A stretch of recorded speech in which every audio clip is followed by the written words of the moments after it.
Kaisar Agustus, Gaius Julius Kaisar Octavianus yang bergelar Kaisar Octavianus Augustus atau Kaisar Agustus, adalah Kaisar Romawi pertama dan salah satu yang paling berpengaruh. Pada masa pemerintahan Kaisar Augustus, Yesus Kristus dilahirkan di Bethlehem, Provinsi Yudea dan kemudian bertumbuh di Nazaret, Provinsi Galilea, suatu wilayah yang berada di bawah pendudukan Kekaisaran Romawi. Quirinius atau nama Romawi lengkapnya Publius Sulpicius Quirinius adalah seorang bangsawan Romawi yang menduduki sejumlah jabatan di pemerintahan Kekaisaran Romawi pada abad pertama sebelum Masehi sampai abad pertama sesudah Masehi. Namanya disebut dalam bagian Perjanjian Baru di Alkitab Kristen, khususnya dalam Injil Lukas, menyangkut waktu kelahiran Yesus Kristus. Quirinius menjadi gubernur di Provinsi Romawi Syria dan memerintahkan sensus penduduk. Yusuf atau Yosef adalah suami dari Maria, ibu Yesus. Riwayatnya dicatat dalam Perjanjian Baru di Alkitab. Injil Matius memberi kesaksian bahwa Yusuf adalah orang baik dan sederhana. Dia disebut anak Daud karena memang keturunan dari Daud. Dia bekerja sebagai tukang kayu. Maria adalah ibu dari Yesus Kristus menurut Alkitab Perjanjian Baru. Penganut agama Kristen percaya bahwa Maria, yang pada saat itu merupakan seorang perawan, mendapatkan kabar dari malaikat Gabriel bahwa Maria akan mengandung seorang juru selamat.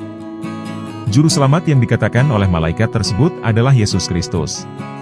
Yesus Kristus merupakan anak Allah, yang telah lahir ke dunia untuk menebus dosa-dosa manusia. Kelahiran Tuhan Yesus terjadi dalam sejarah kehidupan manusia yaitu di masa pemerintahan Kaisar Agustus, seorang kaisar Roma yang berkuasa pada waktu itu. Ia memerintahkan supaya mendaftarkan semua orang yang ada di seluruh dunia, yaitu seluruh daerah Kekaisaran Romawi. Mereka harus mendaftarkan diri di kota asal mereka. Inilah sensus penduduk yang pertama kali terjadi. Waktu itu Quirinius menjadi gubernur di daerah Syria. Oleh karena itulah Yusuf dan Maria pergi ke kota asalnya dengan menunggang seekor keledai, yang pada saat itu merupakan salah satu alat transportasi. Mereka mengadakan perjalanan dari kota Nazaret di Galilea, tempat tinggal mereka, menuju ke Yudea, ke kota Daud yang bernama Bethlehem, karena Yusuf berasal dari keluarga dan keturunan Daud. Maria tunangannya yang sedang mengandung didaftarkan bersama-sama dengan dia. Saat mereka di Bethlehem, tibalah waktunya bagi Maria untuk melahirkan. Ia melahirkan seorang anak laki-laki, anaknya yang sulung, lalu dibungkusnya dengan kain lampin lalu dibaringkan di palungan, tempat makanan hewan. Hal itu terjadi karena mereka tidak lagi mendapatkan tempat di rumah penginapan.